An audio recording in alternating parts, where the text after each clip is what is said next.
નમસ્કાર, હું છું નેન્સી અને તમે જોઈ રહ્યા છો અપડેટ કોર્નર। આયુષ્યમાન યોજના વિશે તમે સૌ લોકો જાણો છો, તો હવે આ લોકોને નહીં મળે ₹5 લાખની મફત સારવારનો લાભ। તો કયા લોકો? તો ચાલો હું તમને જણાવું। સરકારની PMJAY યોજનાના પાત્રતા માપદંડો વાહન, જમીન, પગાર અને અન્ય કયા આધારે નક્કી થાય છે અને કોને લાભ મળશે અને કોને નહીં? તો સ્વાસ્થ્ય કે દરેક વ્યક્તિના જીવનનો સૌથી મહત્વપૂર્ણ ભાગ છે। સારી આરોગ્ય સુવિધાઓ અને તબીબી સારવાર દરેક માટે જરૂરી છે, પરંતુ બધા લોકો ખર્ચાળ આરોગ્ય વીમો લેવા સક્ષમ નથી હોતા।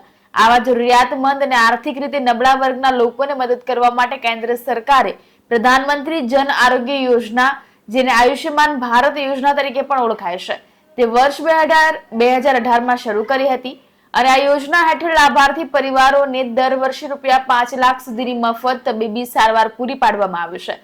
દેશના કરોડો લોકોને આ સરકારી યોજનાનો લાભ મળે છે। જો કે નોંધવું જરૂરી છે કે આ સરકારી યોજનાનો લાભ દેશના તમામ નાગરિકોને મળતો નથી। તો આ લાભ કોને મળે છે?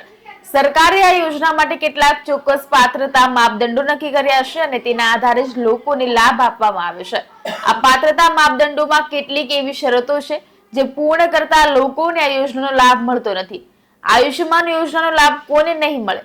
તો જે લોકો પાસે 2-3 અથવા તો 4 વ્હીલર વાહન છે અથવા મોટરસાયકલ સંચાલિત માછીમારી બોટ છે, જેમની પાસે ખેતી માટેના યાંત્રિક સાધનો છે અને જેમની પાસે કિસાન ક્રેડિટ કાર્ડ છે અને તેની મર્યાદા ₹50,000 કે તેથી વધુ છે।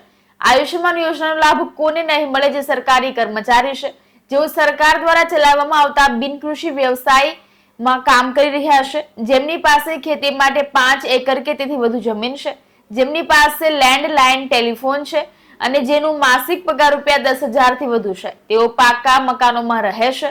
તો આયુષ્યમાન યોજનાનો ઉદ્દેશ સમાજના સૌથી જરૂરિયાતમંદ અને ગરીબ વર્ગને આરોગ્ય સુરક્ષા પૂરી પાડવાનો છે। તેથી જે લોકો ઉપરોક્ત માપદંડો હેઠળ આવે છે તેમને આર્થિક રીતે પ્રમાણમાં સદ્ધર ગણવામાં આવે છે અને તેથી તેમને આ યોજનાનો લાભ આપવામાં આવતો નથી। તો આવા જ ઇન્ફોર્મેટિવ વિડીયો જોવા માટે અમારી ચેનલને શેર, લાઇક અને સબસ્ક્રાઇબ જરૂરથી કરજો।